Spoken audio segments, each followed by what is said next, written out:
Durante os séculos de 1500 a 1200, o Oriente Próximo tornou-se unido em um sistema internacional que abrangia toda a região, desde o oeste do Irã até o Mar Egeu e desde a Anatólia até a Núbia. Vários grandes estados territoriais interagiam entre si como iguais e rivais.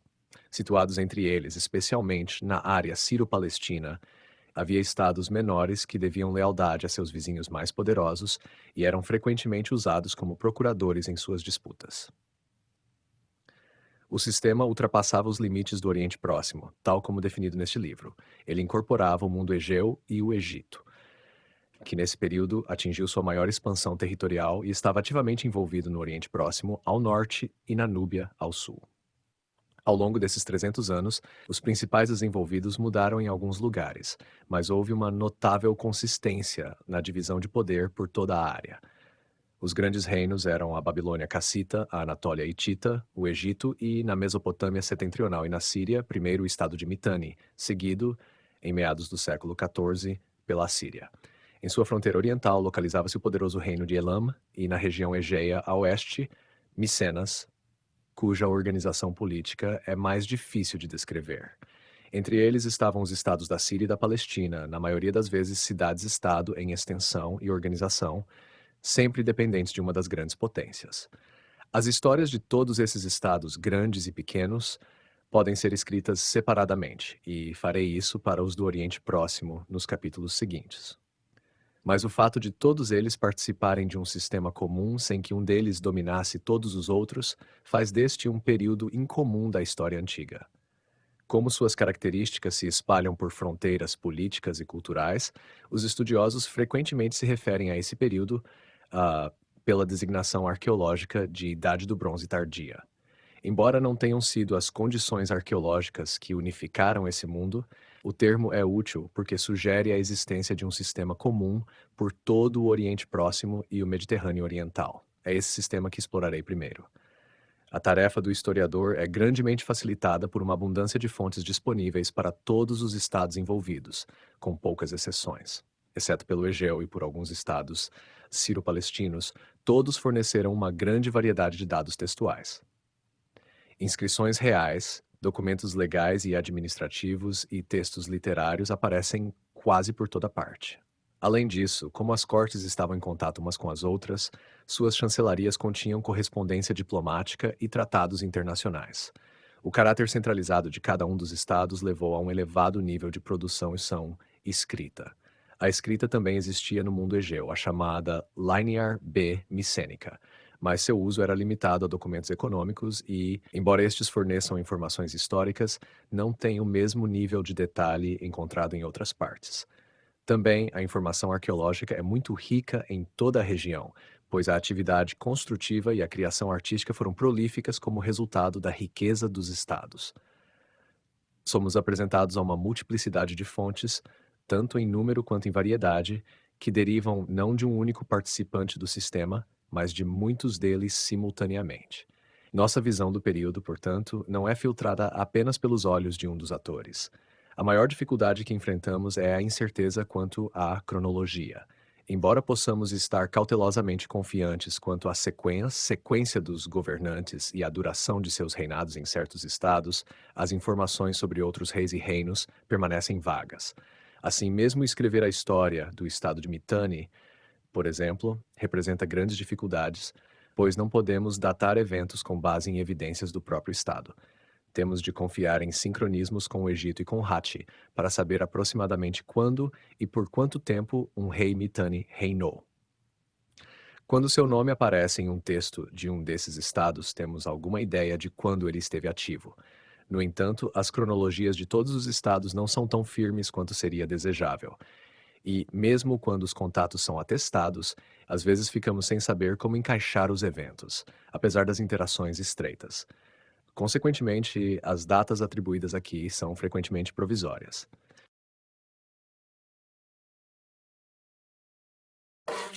O sistema político de 1500 a 1200, todas as regiões do Oriente Próximo e do Mediterrâneo Oriental passaram por um ciclo de criação, florescimento e queda de estados centralizados.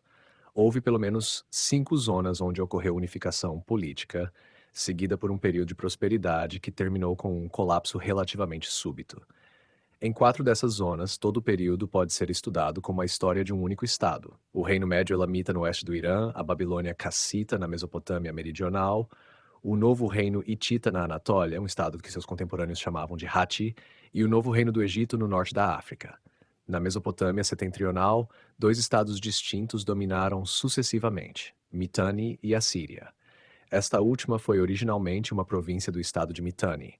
Obteve independência e depois substituiu seu antigo senhor como potência regional. Um ciclo semelhante de unificação e desintegração política provavelmente ocorreu na Anatólia Ocidental e no Egeu, mas a situação ali é mais obscura, devido à ausência de fontes textuais relevantes. A simultaneidade desses ciclos por toda a região não pode ser mera coincidência. A proximidade dos estados e as interações estreitas entre eles, atestadas em inúmeras fontes, nos forçam a olhar além das histórias individuais para explicar a ascensão e queda de suas fortunas. O fim desse período foi intensamente investigado e suas causas muito debatidas. O início, no entanto, tem sido em geral retratado como a fusão acidental de histórias individuais em um sistema regional, fruto das interações entre cortes que se estabeleceram independentemente.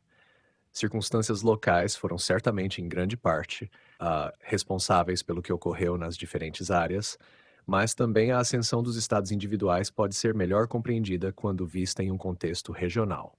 Assim como o desaparecimento do sistema que os ligava precipitou o fim desses estados, o crescimento do sistema condicionou sua ascensão.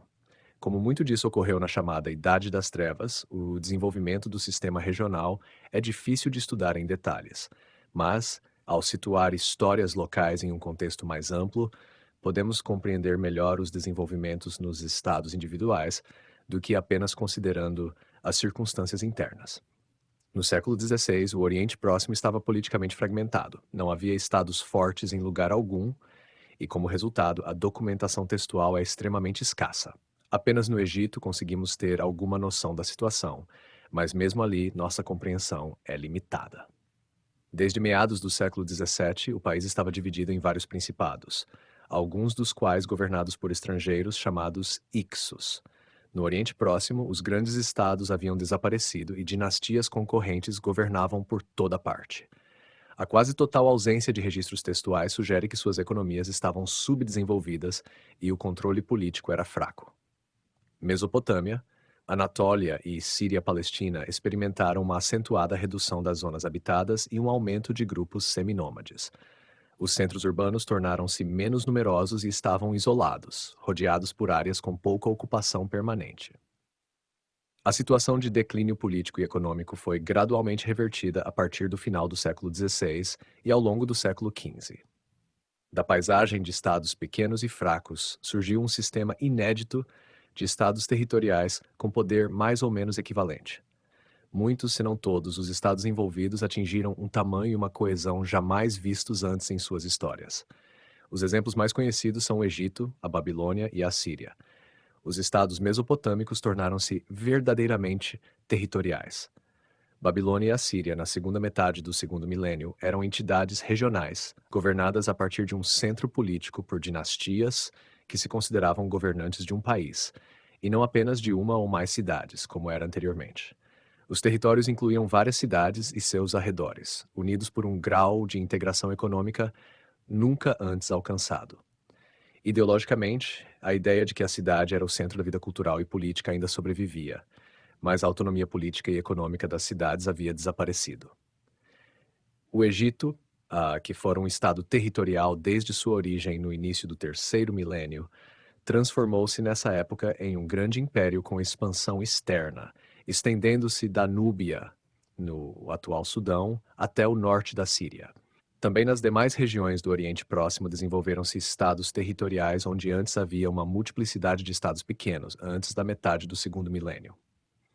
A Síria setentrional, no início do segundo milênio, estava politicamente dividida entre estados como Katna, Yamka, Tutul e Apum. Todos esses sofreram declínio no século XVI, e quando o novo estado de Mitanni surgiu no século XV, era um estado territorial que impôs sua hegemonia sobre toda a região. O novo reino de Hatti, de forma semelhante, instituiu uma integração política da Anatólia Central e do noroeste da Síria. A coesão do Estado Médio Elamita e as diferenças em relação ao que o precedeu são difíceis de avaliar, assim como ocorre com o mundo egeu. Neste último caso, a menção de estados ocidentais em textos hititas, Arzawa e Ahiawa, e a homogeneidade da cultura material nos séculos posteriores a 1500 sugerem uma mudança política substancial em comparação com tempos anteriores. A única exceção a essa tendência geral de formação de unidades políticas maiores foi a região sírio-palestina. Ali, o sistema básico de pequenos estados centrados em uma única cidade continuou a existir. Conhecem-se inúmeros exemplos, como Jerusalém, Damasco, Biblos e Ugarit.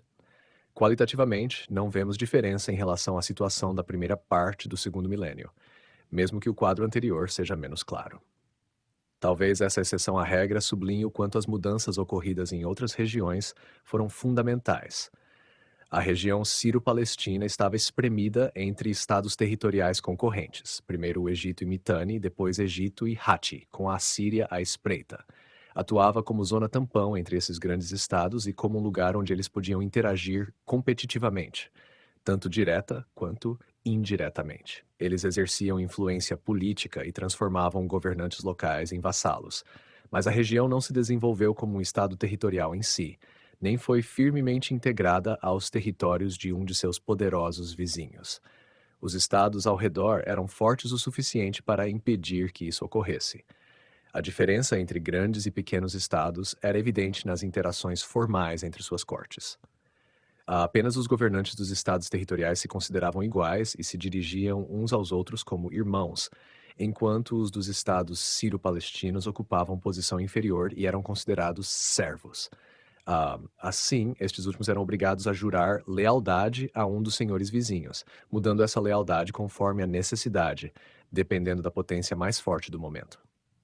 O nível de integração dentro desses grandes sistemas estatais dependia da proximidade ao centro político e das políticas dos soberanos.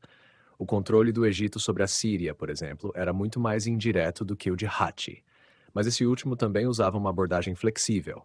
Administrava diretamente regiões importantes como Carquemis, na Síria setentrional, enquanto em Amurru, mais ao sul, permitia que um rei local governasse como vassalo. Não se pode dizer que qualquer um dos estados sírio-palestinos tenha sido plenamente integrado aos territórios de seus vizinhos dominantes. Continuaram a existir como entidades políticas separadas, distintas dos suzeranos dos grandes estados, que ao mesmo tempo impediam que se unissem entre si. Podemos buscar explicações para esses desenvolvimentos sociopolíticos nas histórias das regiões individuais, e de fato o crescimento dos estados territoriais durante a primeira metade do segundo milênio foi estudado no capítulo anterior. Mas a presença de um sistema abrangente, no qual todos participavam conscientemente, deve ter reforçado os processos locais, rumo a uma maior centralização política.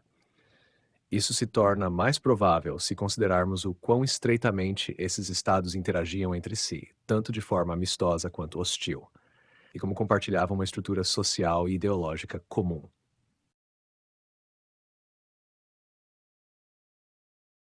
Interações políticas, diplomacia e comércio. Todos os participantes desse sistema sabiam qual era seu lugar na hierarquia política e como interagir com os demais. Comportavam-se como se vivessem em uma grande aldeia, onde as comunicações eram próximas e as pessoas estavam interligadas. Para manter o sistema, estavam em contato constante, enviando emissários de um lado a outro com mensagens orais e escritas. Todas as cortes dispunham de uma chancelaria onde escribas escreviam em babilônico, a língua internacional da diplomacia. De longe, nossa melhor evidência dessa prática vem do Egito, onde, no século XIV, o rei Akhenaton transferiu a capital para a nova cidade de Akhetaton, atual Amarna. Em suas ruínas foram encontrados os restos da correspondência internacional dele e de seu pai, escrita em tabuletas de argila. Elas são geralmente conhecidas como as Cartas de Amarna. A maioria das 350 cartas foi escrita por vassalos da Síria-Palestina ao seu senhor egípcio, mas cerca de 40 eram de ou para reis que o governante egípcio considerava seus iguais, os grandes reis. Esses eram os governantes da Babilônia, Assíria, Mitanni, Hatti, Alachia, em Chipre, e Arzawa, no sudoeste da Anatólia. Provavelmente, os dois últimos foram incluídos por controlarem recursos necessários a todos os reis, no caso de Al-Ashia, o cobre. As cartas de Arzawa foram escritas na língua hitita e não em babilônico, o que mostra que sua corte ainda não estava totalmente integrada ao sistema. O fato de o arquivo egípcio não ser único é evidente por achados menores em cidades sírio-palestinas, contendo cartas diplomáticas contemporâneas às de Amarna. Correspondência internacional do século XIII entre os reis do Egito, Hatti, Assíria e Babilônia, também foi encontrada, embora em número menor. O Palácio de Ugarit, um dos estados sujeitos a Hatti, possuía tais textos, e achados isolados em outros palácios por todo o Oriente Próximo mostram que todas as cortes estavam envolvidas nessa diplomacia. Os autores das cartas retratavam o mundo em que viviam como um lar ampliado. Reis de status igual chamavam-se mutuamente de irmãos. Os de menor posição se declaravam servos. O status de cada estado era delimitado, mas como a situação política às vezes mudava rapidamente, surgiam atritos. Quando a Síria ganhou destaque político e militar, o rei Assurbanipal enviou 2 cartas ao rei do Egito como se fosse seu igual. Isso enfureceu Burnaburiash Stores, rei da Babilônia, que reclamou ao colega egípcio: "Quanto aos meus vassalos assírios, não fui eu quem os enviou a ti, porque eles foram ao teu país sem autorização adequada. Se és leal a mim, eles não negociarão nada. Envia-os de volta de mãos vazias." Tais disputas eram inevitáveis, já que o status era muito importante e a realidade política mudava mais rápido do que a disposição em reconhecer novos atores. Nesse sentido, vemos aqui uma continuidade das práticas do início do segundo milênio, em que as casas reais do Oriente Próximo se correspondiam. Uma grande diferença, no entanto, é que os grandes reis nunca discutiam explicitamente questões políticas. Elas apareciam de forma velada, e o interesse principal desses homens era a troca diplomática de mensageiros, bens e mulheres. O oposto ocorria nas cartas dos vassalos a seus senhores. Essas se concentravam na situação política cotidiana de suas regiões, e frequentemente acusavam outros de serem vassalos desleais ao rei. Essas acusações eram manobras estratégicas na disputa por terras e controle de rotas. Suas declarações de lealdade e as denúncias dos vizinhos devem ser vistas como hipérboles e retórica. Os vassalos tentavam evitar ou adiar o pagamento de impostos e tributos, desviando a atenção para a deslealdade dos outros. Em contraste, afirmavam ser politicamente fiéis, mesmo quando não obedeciam a todas as ordens do faraó. No período das cartas de Amarna, Hatti de fato ameaçava a ampla influência egípcia sobre a área sírio-palestina e buscava atrair seus vassalos do norte um a um. Os hititas frequentemente executavam essa política por meio de reis clientes, e o que pareciam disputas locais insignificantes eram, na verdade, confrontos entre grandes potências. Discussões são típicas até mesmo das cartas entre iguais. Os grandes reis reclamavam da falta de respeito dos outros. O rei hitita Hattusili III, por exemplo, questionava por que seu irmão babilônico não enviava mais mensageiros. Estaria tão fraco que não conseguia garantir passagem segura pelas terras intermediárias? Teriam línguas maldosas em sua corte virado o rei contra Hattusili? Como a troca de presentes era um dos principais meios de manter boas relações, a qualidade e a quantidade dos mesmos eram frequentemente discutidas. Os reis não hesitavam em reclamar e expressar seu desagrado. As relações entre os estados precisavam ser codificadas, especialmente quando envolviam os grandes reinos e seus vassalos. Isso se realizava por meio de tratados entre seus governantes.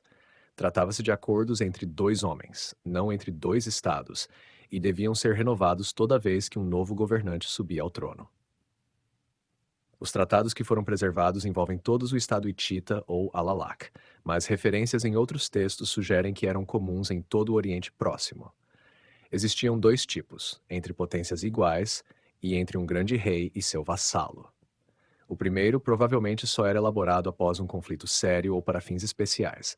Os exemplos, portanto, são poucos. Hattusili III de Hatti e Ramsés IV do Egito concluíram o mais famoso tratado do período em 1259, 15 anos após o confronto de seus exércitos numa grande batalha próxima à cidade síria de Kadesh. O acordo buscava plena igualdade e fraternidade entre os dois, refletindo a ideia de família presente na correspondência diplomática. Prometiam não se atacar, ajudar-se mutuamente em caso de ataque e extraditar pessoas que fugissem de seus territórios. A única divergência entre as duas versões do tratado que temos, uma hitita e outra egípcia, dizia respeito à sucessão ao trono. Como Hattusili havia usurpado o poder em Hatti, temia que seu filho não fosse aceito, e inseriu uma cláusula segundo a qual o rei egípcio deveria garantir sua sucessão. A extradição de fugitivos era uma das principais preocupações desses acordos. 3 dos tratados entre parceiros iguais eram inteiramente dedicados a esse tema, um reflexo da situação social da época. Os tratados de subserviência, conhecidos desse período, foram todos firmados com o rei hitita. Os detalhes variavam, mas todos continham elementos essenciais. Os vassalos da Anatólia e do norte da Síria tinham que contribuir com tributos e tropas e abrir mão do direito a relações exteriores independentes. Não podiam guerrear contra outros vassalos hititas, nem contatar outros grandes reis. Tinham que devolver fugitivos. A lealdade ao rei hitita era a principal obrigação, jurada diante de numerosos deuses, tanto dos hititas quanto dos estados vassalos. Esses tratados legitimavam as relações entre os governantes da região, mantidas por meio do envio de mensageiros. Casamentos diplomáticos confirmavam ainda mais as relações de tratado e eram frequentemente tema das cartas enviadas pelos grandes reis. Grande parte da correspondência de Amarna entre Babilônia e Egito tratava desse assunto. Os reis do Egito estavam muito interessados em trazer mulheres estrangeiras para seu palácio e exigiam mulheres de sangue real. Havia, no entanto, uma regra: nenhuma princesa egípcia podia se casar com um estrangeiro, o que gerava grande frustração entre os demais reis. Estes, no entanto, geralmente enviavam suas filhas ao Egito, já que o dote incluía o muito cobiçado ouro, do qual o Egito detinha o monopólio. Reis não egípcios usavam amplamente princesas para fortalecer alianças políticas. Os reis de Hatti, por exemplo, frequentemente davam suas filhas em casamento a vassalos após a assinatura de um tratado. Esses casamentos podiam afetar profundamente as histórias internas dos estados.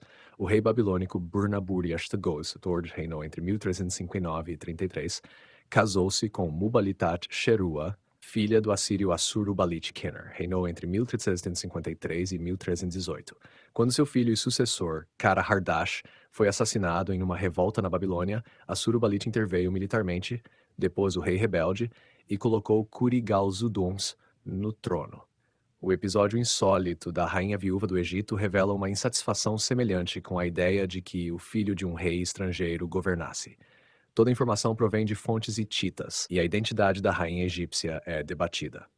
É provável que ela fosse a jovem viúva do rei Tutankhamon, que pediu ao rei hitita Suppiluliuma um de seus filhos como marido. Após verificar o pedido, recebido inicialmente com ceticismo, Suppiluliuma enviou seu filho Zananza do Hatti ao Egito, mas ele foi assassinado durante a viagem. Uma aliança com Hatti claramente não era do interesse de certas facções da corte egípcia, que em seguida colocaram um dos seus no trono. A singularidade desse episódio nas relações entre Hatti e Egito não pode ser subestimada. Primeiro, os egípcios estavam sempre ansiosos por casar-se com princesas estrangeiras, mas nunca permitiam que uma mulher da realeza egípcia se casasse com um estrangeiro. Segundo, neste caso, foi o homem que viajou à corte estrangeira, o oposto do costume. Isso representou uma completa inversão de gênero. Uma mulher no poder convidou um príncipe estrangeiro a tornar-se seu consorte no palácio, em vez do costumeiro pedido por uma princesa estrangeira para se tornar esposa do rei egípcio.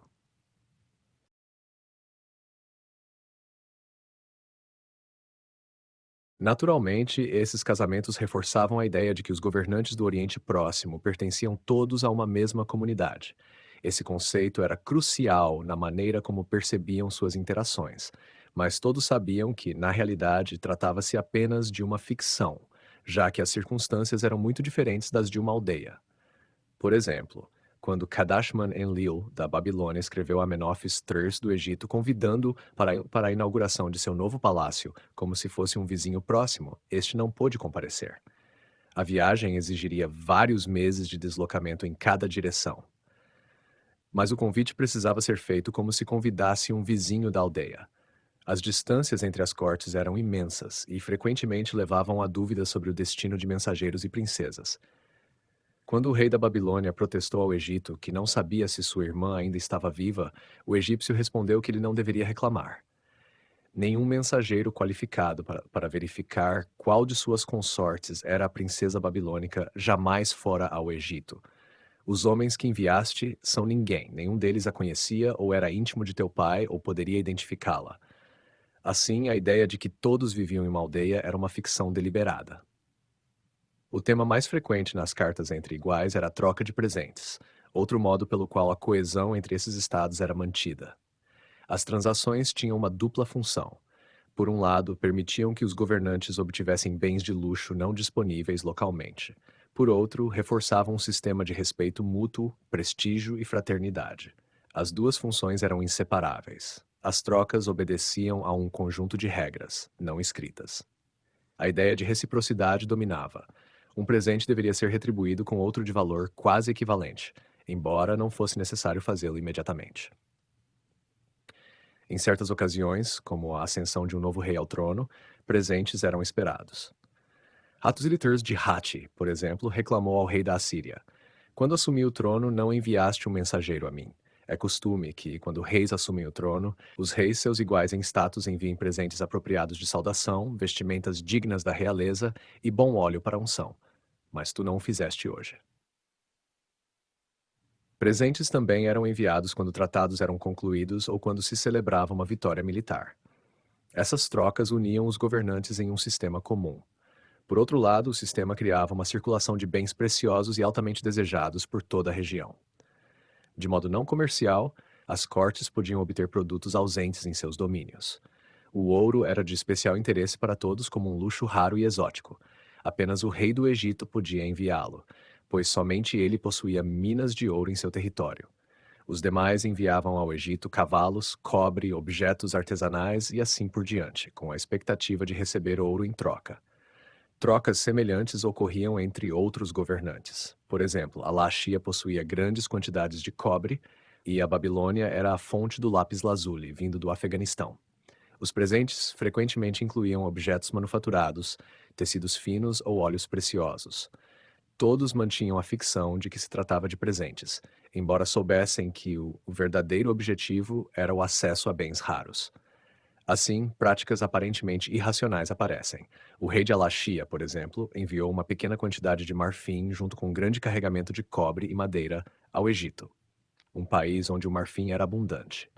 Ele fez isso para indicar claramente ao colega que esperava receber marfim em troca. Em geral, os governantes não hesitavam em discutir a qualidade e a quantidade desses bens. Isso era mencionado com franqueza nas cartas de Amarna, e eram comuns as reclamações sobre a mesquinhez do rei egípcio. Por exemplo, o rei da Babilônia escreveu: Enviaste-me como presente de saudação, a única coisa em 6 anos, 30 libras de ouro que pareciam prata, enquanto o rei de Mitane queixou-se: No país de meu irmão, o ouro é tão abundante quanto a terra.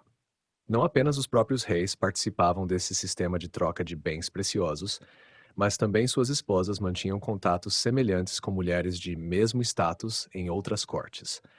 A troca real de presentes centrava-se em artigos de luxo para uma minúscula elite. Era uma pequena parte de uma extensa rede comercial que permitia a circulação de materiais e produtos manufaturados por todo o Oriente Próximo. Essa atividade não está bem documentada em registros textuais, mas achados arqueológicos revelam sua extensão e como ela conectava regiões distantes. Por exemplo, cilindros-celos esculpidos na Babilônia foram encontrados na cidade grega continental de Tebas. O comércio marítimo no Mediterrâneo Oriental era intenso e integrava as ilhas e regiões costeiras em um sistema coerente. Os navios navegavam em sentido anti-horário, costeando sempre que possível. Os mercadores trocavam parte da carga em cada porto por novos produtos. Os navios transportavam uma mistura de bens e produtos de toda a região. Isso é evidenciado por um naufrágio encontrado na costa sul da Anatólia, em Uluburun, datado do final do século XIV. Sua carga principal era 10 toneladas de cobre cipriota e 1 tonelada de estanho de origem desconhecida, ambos moldados em lingotes portáteis. As quantidades encontradas refletem a proporção adequada de 10 para 1 a exigida na produção de bronze. Esses metais provavelmente foram recolhidos em Chipre, no sul da Anatólia e no oeste da Síria, e destinados a diversos portos ao longo da rota marítima. Lá, os mercadores adquiriam produtos locais. O navio continha toras de ébano, que os egípcios devem ter obtido na África tropical, e toras de cedro do Líbano. Presas de marfim e dentes de hipopótamo também vinham do Egito, enquanto conchas de múrice, valorizadas por seu corante, podiam ser obtidas em vários locais do norte da África e nas costas síria e libanesa. Além desses materiais brutos, o navio continha bens manufaturados, como joias cananeias, cerâmica cipriota, contas de ouro, faiança, ágata, vidro, etc. Todos de origens diversas. Havia até um tesouro de ourives a bordo, com fragmentos de ouro, prata e eletro, um escaravelho com o nome da rainha egípcia Nefertiti e cilindros celos da Babilônia, Assíria e Síria. A mistura de produtos era tão heterogênea que é impossível identificar a origem do navio. Sua carga era verdadeiramente internacional. O comércio também incluía bens que não sobreviveram no registro arqueológico. Vinho e óleo do Egeu e da Síria eram exportados para o Egito, como se pode verificar pelos jarros em que eram transportados. Drogas, perfumes e incenso eram levados a grandes distâncias, muitas vezes em vasos e jarros de formatos distintos para indicar seu conteúdo. O sistema marítimo também se conectava às rotas fluviais e terrestres. Além disso, marinheiros do mundo micênico provavelmente se aventuraram até a Espanha para obter produtos como prata e estanho. O ciclo marítimo do Mediterrâneo Oriental deve ser visto como o ponto central de uma rede que se estendia muito além de suas costas. Certos locais atuavam como polos nesse sistema. Ugarit é um exemplo notável, uma cidade na costa síria que tinha sua própria dinastia, mas era vassala, primeiro do Egito, depois de Ati. Estava localizada no cruzamento de rotas provenientes da Mesopotâmia, Anatólia Central e Egito, e possuía um bom porto marítimo. O comércio em Ugarit provavelmente era conduzido por empreendedores privados, tanto da cidade quanto de outros estados. Comerciantes de Chipre, Egito, Anatólia e norte da Síria residiam ali, e textos em diversas línguas, ugarítico, babilônico, hitita, urrita, ciprominoico, foram encontrados em residências. Esses textos documentam contatos com outros portos sírios, com Chipre e Creta, bem como com cidades do interior como Carquemis e Emar. O registro arqueológico da cidade também revelou muitos bens estrangeiros. A cidade atuava não só como ponto de trânsito, mas também como local de produção. Um ateliê para a fabricação de bronze foi encontrado em seu distrito portuário, e Ugarit era fonte de tecidos púrpura famosos em toda a região. Os estados tentavam regular o comércio até certo ponto e usá-lo em suas rivalidades. Por exemplo, em seu tratado com Shaushgamua, do estado sírio do norte Amurru, Tudalia Corter de Hatti, reinou entre 1237 e 1809, declarou: Teu comerciante não deverá ir à Assíria, e não permitirás que o comerciante dele entre em tua terra. Ele não deverá passar por tua terra, mas se ele entrar em tua terra, prende-o e envia-o à minha majestade. Parece improvável, contudo, que embargos comerciais fossem costumeiros nesse período, já que todos os estados da região dependiam dessas trocas para obter os bens estrangeiros desejados por suas elites. Comércio e diplomacias estavam, assim, intrinsecamente ligados nessa era. O comércio de bens e materiais altamente valorizados cimentava as relações entre os reis das grandes potências. Isso era retratado como uma troca de presentes entre amigos, mas era também o único meio que as cortes dispunham para obter itens de prestígio que lhes faltavam em casa. A troca real de presentes era apenas uma parte de um sistema muito mais amplo de interações comerciais entre as diferentes regiões. Comerciantes viajavam por terra e mar para circular bens de todas as partes desse mundo através das fronteiras políticas. Embora essa troca ainda dissesse respeito às elites dessas sociedades, a presença de bens estrangeiros em todos os lugares despertava a consciência de que outros povos e culturas existiam.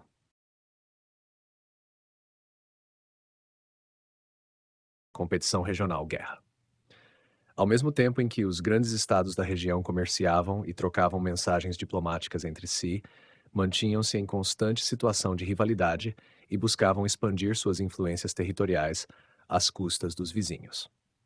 A retórica oficial, tanto dos egípcios quanto dos hititas, presente nas inscrições reais e nos anais, concentrava-se fortemente na guerra, e as carreiras de muitos reis podem ser delineadas como uma lista de campanhas militares.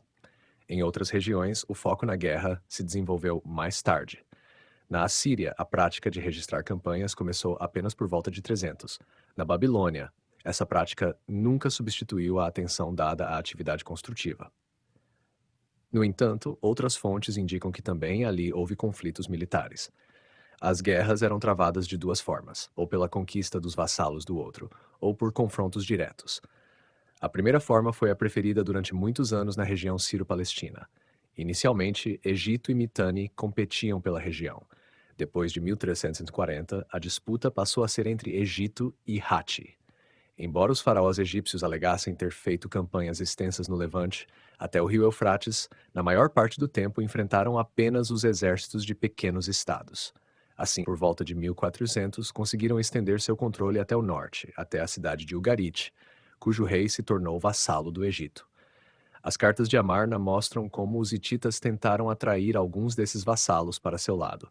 Governantes sírios queixavam-se incessantemente ao faraó de que reis vizinhos agiam como agentes hititas e os instigavam a trair seu senhor egípcio.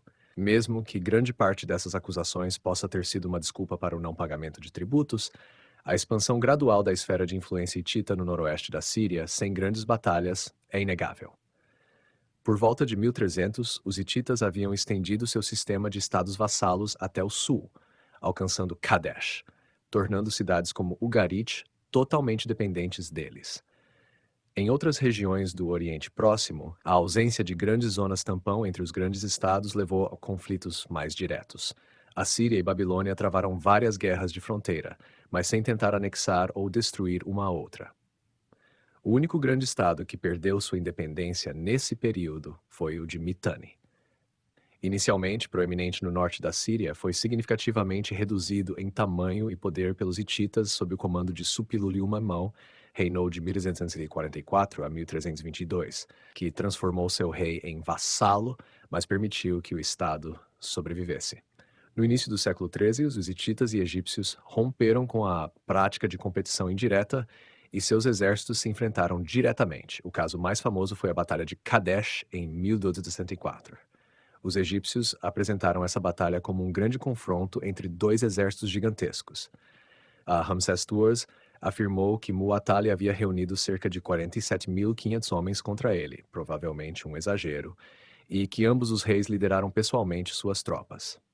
A guerra direta resultou do avanço bem-sucedido de Hatti sobre território sob controle egípcio, algo que apenas o exército real poderia enfrentar. O Egito perdeu o embate e, posteriormente, Ramsés II limitou seu controle à Palestina meridional, onde estabeleceu uma fronteira fortificada. Parece, assim, que a guerra, embora constante e de baixa intensidade, não tinha como objetivo destruir o sistema que caracterizava a região, mas sim reajustar as relações de poder entre os vários estados, que continuavam a tolerar e respeitar a existência uns dos outros. Somente no final do período, no final do século XIII, esse sistema começou a se desintegrar e as regras da competição, bem como os objetivos da guerra, foram alterados. Trataremos disso em um capítulo posterior. Os pequenos reis da região sírio-palestina estavam tão envolvidos na guerra quanto seus superiores. Inicialmente, resistiram aos ataques e anexações de seus poderosos vizinhos, mas uma vez derrotados, passaram a lutar entre si em disputas locais, sempre que as grandes potências estavam ocupadas com outras questões, como ilustram as cartas de Amarna. As escaramuças constantes exigiam que todos os estados destinassem recursos substanciais aos seus exércitos, e o exército passou a desempenhar um papel de liderança nessas sociedades. A tecnologia da guerra havia mudado fundamentalmente desde o início do segundo milênio. Todos os exércitos passaram a dispor de carruagens puxadas por cavalos, que permitiam aos guerreiros avançar rapidamente contra o inimigo e disparar flechas. O equipamento era caro, mas tão eficaz que foi adotado por todos. Condutores de carruagem e combatentes tinham que ser treinados e adquiriram status especial. Tornaram-se as elites militares e, na sociedade Mitanni, por exemplo, formavam algo semelhante a uma aristocracia. Em todos os estados, homens que haviam feito carreira no exército tornaram-se politicamente proeminentes. Embora não se possa afirmar que as fases anteriores ou posteriores da história da região tenham sido mais pacíficas, a segunda metade do segundo milênio se destaca pelas grandes distâncias geográficas regularmente percorridas pelos exércitos e pela ausência de uma potência única dominante. O militarismo era a ordem do dia.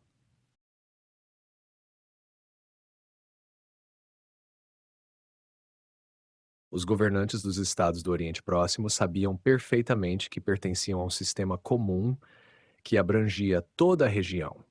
Isso fica claro na forma como interagiam uns com os outros em termos diplomáticos e militares. Eles também compartilhavam uma ideologia sobre as estruturas sociais de seus próprios estados e sobre o papel da maioria da população que neles vivia. Embora a organização política variasse, todos esses estados eram marcados por uma enorme discrepância no acesso à riqueza e ao poder entre as elites numericamente reduzidas e as massas. Surgiu uma classe internacional de elite, cujos membros tinham mais em comum com seus pares de outros estados do que com as classes inferiores de seus próprios povos. Essas elites envolveram-se numa acumulação e ostentação de riqueza sem precedentes, e, ao mesmo tempo, distanciaram-se do restante da população ao viverem em cidades ou bairros separados. Em toda a região, esse foi um período de intensa atividade construtiva e produção artística, uma era que produziu alguns dos monumentos mais impressionantes da história antiga. O Egito talvez ofereça o exemplo mais revelador disso. Com exceção das grandes pirâmides, praticamente todos os túmulos e templos egípcios mais famosos datam desse período. Seus túmulos reais estavam repletos de tesouros gigantescos, afinal, os objetos funerários da tumba de Tutancâmon pertenciam apenas a um rei menor. O mesmo ocorria em outras partes da região, mesmo nos pequenos reinos sírio-palestinos. Escavações recentes em Katna, na Síria Central, por exemplo, revelaram um mausoléu sob o palácio. Uma rampa conduzia a um conjunto de câmaras a 12 metros de profundidade, que continham os ossos de pelo menos 19 a 23 homens e mulheres. Eles foram sepultados com grandes quantidades de itens de luxo, ouro, marfim, pedras semipreciosas e outros materiais, além de recipientes com comida e bebida, o que indica a existência de um culto aos mortos. As ruínas da Grécia micênica também incluem várias fortalezas monumentais e sepultamentos suntuosos. Uma característica comum por toda a região era o fato de os edifícios públicos, como palácios e templos, estarem situados em áreas claramente delimitadas e protegidas dentro das cidades, ou até mesmo em cidades inteiras dedicadas à residência real. A Tusa, por exemplo, foi construída sobre uma rocha bem defendida, com seu palácio em uma cidadela elevada. Os palácios dos reis micênicos, como os de Micenas e Tirinto, situavam-se em colinas reforçadas por muralhas ciclópicas. A área do Palácio de Catna dominava a Cidade Baixa a partir de um penhasco natural, cujos lados foram artificialmente talhados em blocos verticais. Em Assur, a cidade interna murada, onde ficavam todos os palácios e templos, era claramente distinta da área residencial. O desejo das elites governantes de se separarem do restante da população chegou ao seu ponto culminante com a construção de novas capitais. Observa-se a fundação de cidades inteiramente novas em quase todos os estados nesse período. Auntash na Pirisha, em Elam, Dur-Kurigalzu na Babilônia, Kartukulti-Ninurta na Assíria, Akhetaton e Pi-Ramsés no Egito. Os nomes dessas cidades indicam sua ligação pessoal com seus fundadores. Exceto Akhetaton, todas incorporam o nome de um governante específico. O nome Akhetaton se referia ao deus Aton, divindade pessoal do rei. Essas não eram cidades para o povo, mas residências para o rei e sua corte. A capacidade de construir cidades tão gigantescas demonstra a abundância de recursos disponíveis aos reis. Psicologicamente, isso aponta para um desejo de distanciamento entre as elites e o povo. Essas cidades também refletem as disputas de poder que ocorriam dentro e entre as elites. É provável que nesses locais tenham sido criadas novas burocracias, compostas por homens inteiramente dependentes do rei, e não de laços familiares para sua posição social. Mas as antigas famílias aristocráticas podiam reagir. Akhetaton foi abandonada após a morte de seu fundador, enquanto Auntash-Napirisha e Kartukulti-Ninurta perderam sua primazia com a morte de seus respectivos fundadores, embora tenham perdurado por séculos. Essas cidades, palácios e templos eram todos extensamente decorados. A necessidade de ostentação inspirava os pedidos frequentes por ouro nas cartas de Amarna. Os governantes provavelmente tentavam superar uns aos outros, buscando impressionar os emissários e visitantes estrangeiros. Desenvolveu-se em várias artes da época aquilo que às vezes se chama de estilo internacional. A alta cultura dos diferentes estados era um híbrido de tradições locais misturadas com influências estrangeiras.